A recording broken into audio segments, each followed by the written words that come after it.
നമസ്കാരം. മലയാളി വാർത്ത പ്ലസിലേക്ക് സ്വാഗതം. ഈ അടുത്ത കാലത്തായി ഇന്ത്യയോട് ഏറ്റവും കൂടുതൽ അടുക്കാൻ ശ്രമിക്കുന്ന ഒരു രാജ്യമാണ് തുർക്കി. ഇന്ത്യയും തുർക്കിയും തമ്മിൽ അത്ര നല്ല ബന്ധത്തിലല്ല, പ്രത്യേകിച്ചും ഓപ്പറേഷൻ സിന്ദൂറിന് ശേഷം. എന്നാൽ കഴിഞ്ഞ ഏതാനും ദിവസങ്ങളായി ഇന്ത്യയോട് അടുക്കാനുള്ള ചില ശ്രമങ്ങൾ തുർക്കി നടത്തി വരികയാണ്.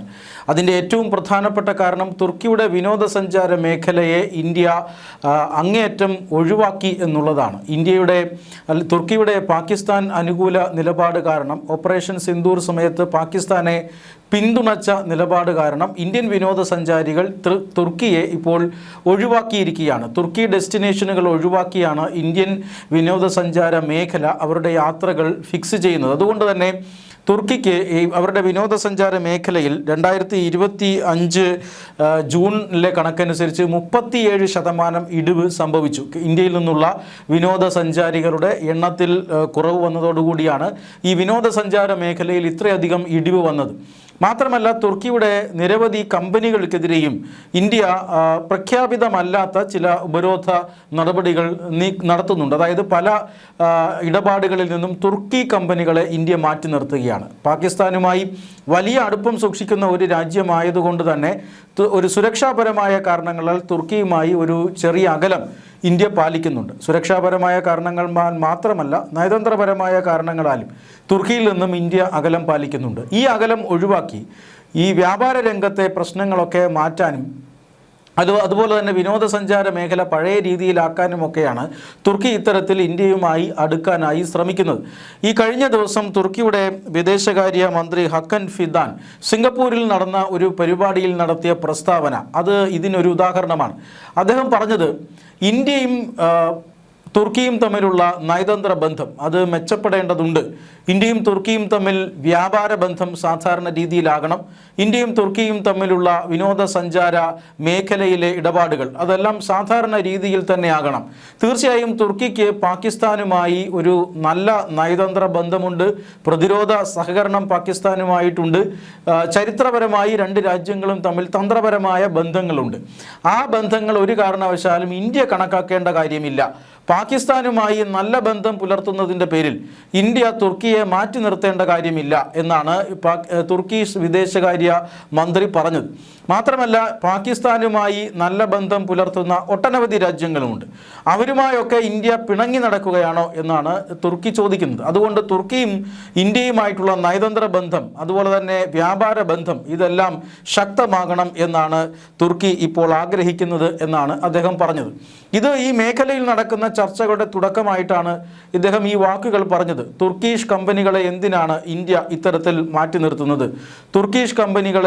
തുർക്കിയിലേക്കുള്ള വിനോദസഞ്ചാരികളെ എന്തിനാണ് ഇന്ത്യ തടയുന്നത്? ഇങ്ങനെയൊക്കെയുള്ള ചോദ്യങ്ങൾ കഴിഞ്ഞ കുറേ നാളുകളായി തുർക്കി ചോദിച്ചുകൊണ്ടിരിക്കുകയാണ്.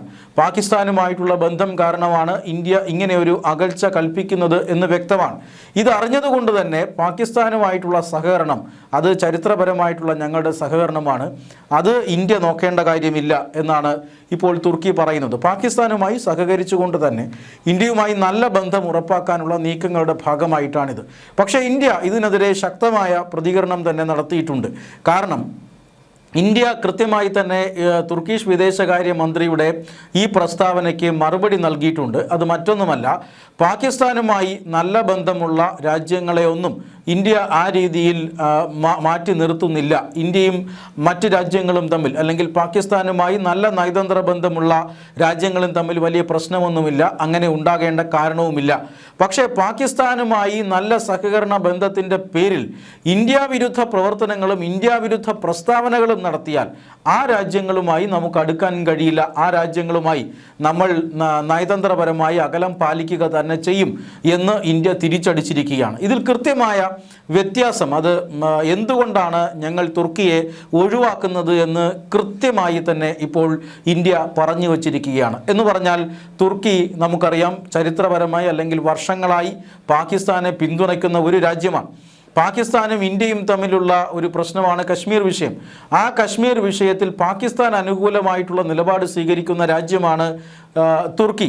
ഇങ്ങനെ നിലപാട് സ്വീകരിക്കുന്നുവെന്ന് മാത്രമല്ല, ഈ അന്താരാഷ്ട്ര വേദികളിൽ UN പോലെയുള്ള അന്താരാഷ്ട്ര വേദികളിൽ കശ്മീർ വിഷയം ഉന്നയിക്കുന്ന പാകിസ്ഥാൻകാരനല്ലാത്ത ഏക ഭരണാധികാരി തുർക്കിഷ് പ്രസിഡൻ്റായിരിക്കും. ഇങ്ങനെ എർദോഗൻ അധികാരത്തിൽ വന്നതിന് ശേഷം ഇത്തരത്തിൽ കശ്മീരിനെ പാകിസ്ഥാൻ്റെ ഭാഗമാണ് എന്ന രീതിയിൽ പല അന്താരാഷ്ട്ര വേദികളിലും തുർക്കി ഉന്നയിച്ചിട്ടുണ്ട്. എർദോഗൻ സ്വയം ആ പ്രസ്താവന നടത്തിയിട്ടുമുണ്ട്. മാത്രമല്ല ഈ പാകിസ്ഥാനെ കശ്മീർ വിഷയത്തിൽ തുർക്കി പിന്തുണയ്ക്കുകയും ചെയ്യുന്നു. അത് ഒരിക്കലും പാടില്ല. പാകിസ്ഥാനുമായി നിങ്ങൾ നല്ല ബന്ധമായിക്കോളൂ. ഇന്ത്യയുടെ മാത്രം ആഭ്യന്തര കാര്യമാണ് ജമ്മു കശ്മീർ എന്ന സംസ്ഥാനം. ആ കാര്യത്തിൽ ഇടപെടുക, ആ കാര്യം അന്താരാഷ്ട്ര വേദികളിൽ ഉന്നയിക്കുക, ഇതെല്ലാം ഒരു കാരണവശാലും ഇന്ത്യ അംഗീകരിക്കേണ്ട രാജ്യം ചെയ്യേണ്ട കാര്യമല്ല. അതുകൊണ്ട് തന്നെ ഇത്തരം കാര്യങ്ങളിൽ ഇന്ത്യക്ക് വ്യക്തമായ ബോധമുണ്ട് എന്നാണ് ഇന്ത്യ തിരിച്ചടിച്ചിരിക്കുന്നത്.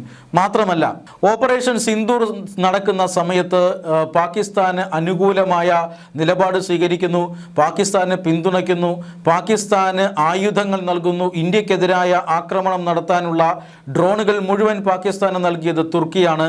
ഇങ്ങനെ പാകിസ്ഥാനെ സൈനികമായി പോലും സഹകരിച്ചുകൊണ്ട് ഇന്ത്യക്കെതിരെ ആക്രമണം നടത്താനുള്ള എല്ലാ സഹായങ്ങളും ചെയ്തു കൊടുക്കുന്നു എന്ന് മാത്രമല്ല, പാകിസ്ഥാൻ ഓപ്പറേഷൻ സിന്ദൂർ നടന്നുകൊണ്ടിരിക്കുന്ന സമയത്ത് ആയിരക്കണക്കിന് ഡ്രോണുകളും മിസൈലുകളുമാണ് ഇന്ത്യക്ക് നേരെ പ്രയോഗിച്ചത്. ഈ ഡ്രോണുകളെല്ലാം തുർക്കി നിർമ്മിതമാണ് എന്ന് പിന്നീട് കണ്ടെത്തിയിരുന്നു. മാത്രമല്ല, ആ സമയത്ത് വന്ന തുർക്കിയുടെ നയതന്ത്ര പ്രതികരണം അത് ഇന്ത്യയുമായി കൃത്യമായ ഒരു നല്ല ബന്ധം ആഗ്രഹിക്കുന്ന രാജ്യം നൽകുന്നതല്ല. ഈ വിഷയത്തിൽ അല്ലെങ്കിൽ രണ്ട് രാജ്യങ്ങൾ തമ്മിൽ യുദ്ധമുണ്ടായാൽ അല്ലെങ്കിൽ സംഘർഷമുണ്ടായാൽ നിഷ്പക്ഷത പാലിക്കണം എന്നാഗ്രഹിക്കുന്ന ഒരു രാജ്യം രണ്ട് രാജ്യങ്ങളും യുദ്ധത്തിൽ നിന്ന് പിന്മാറണം എന്നാണ് നിലപാടെടുക്കേണ്ടത്.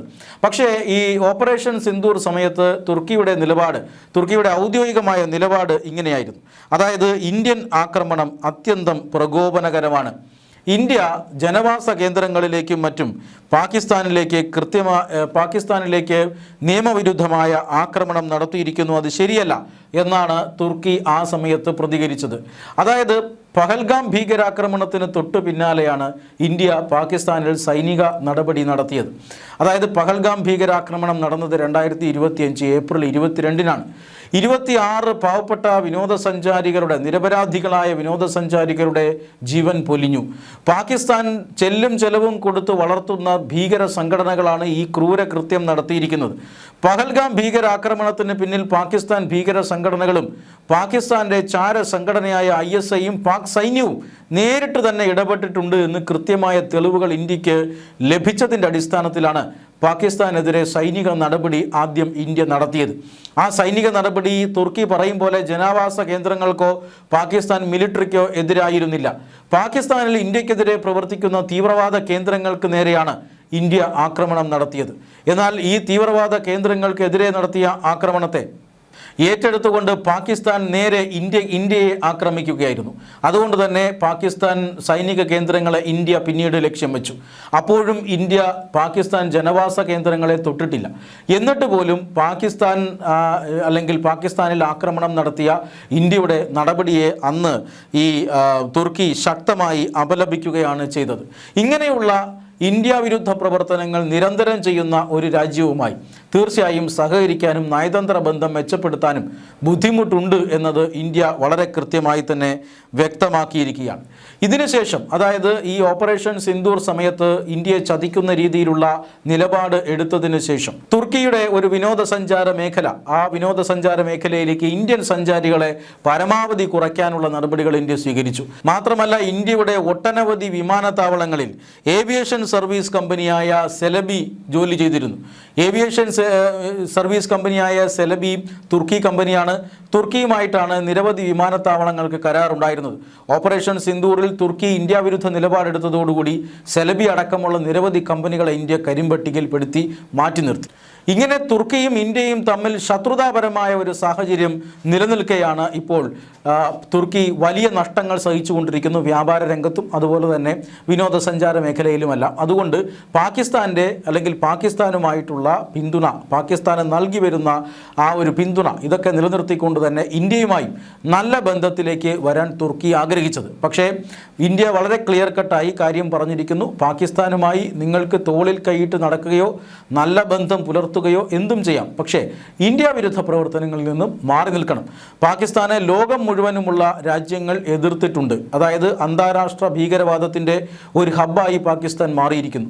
ഭീകരവാദം, പ്രത്യേകിച്ചും ഇസ്ലാമിക ഭീകരവാദം ഒരു കാരണവശാലും അനുവദിക്കാൻ പാടില്ല എന്ന് ലോകരാജ്യങ്ങൾ പ്രതിജ്ഞ എടുത്തുകൊണ്ടിരിക്കുമ്പോഴാണ് പാകിസ്ഥാൻ ഇത്തരത്തിലുള്ള ഭീകരവാദത്തെ പാലൂട്ടി വളർത്തുന്നത്. ഇപ്പോഴും ലഷ്കർ ഇ ത്വയ്ബയും അതുപോലെ തന്നെ ഹിസ്ബുൾ മുജാഹിദിനെ പോലെയുള്ള സംഘടനകൾ പാകിസ്ഥാനിൽ തഴച്ചു വളരുകയാണ്. ഈ സംഘടനകൾക്കെതിരെ കടുത്ത നടപടി സ്വീകരിക്കണമെന്നും ഇന്ത്യ ആവശ്യപ്പെടുന്നുണ്ട്. ഈ സംഘടനകൾക്കെതിരെ കടുത്ത നടപടി സ്വീകരിക്കണമെന്ന് ഇന്ത്യ പാകിസ്ഥാനോട് ആവശ്യപ്പെടുന്നുണ്ട്. മാത്രമല്ല, ഇത്തരത്തിലുള്ള ഭീകര പ്രവർത്തനങ്ങളെ അല്ലെങ്കിൽ ഭീകര പ്രവർത്തനങ്ങൾക്ക് പിന്തുണ നൽകുന്ന പാകിസ്ഥാൻ എന്ന രാജ്യം, ആ രാജ്യത്തിനെതിരെ വലിയ രീതിയിൽ പല ലോകരാജ്യങ്ങളും എതിർപ്പും അതുപോലെ തന്നെ വിമർശനവും ഉന്നയിച്ചിട്ടുണ്ട്. ആ സാഹചര്യത്തിലും പാകിസ്ഥാനെ അനുകൂലിക്കുന്ന ഒരു രാജ്യം എന്ന നിലയിലാണ് തുർക്കിയെ നിലവിൽ ഇന്ത്യ കാണുന്നത്.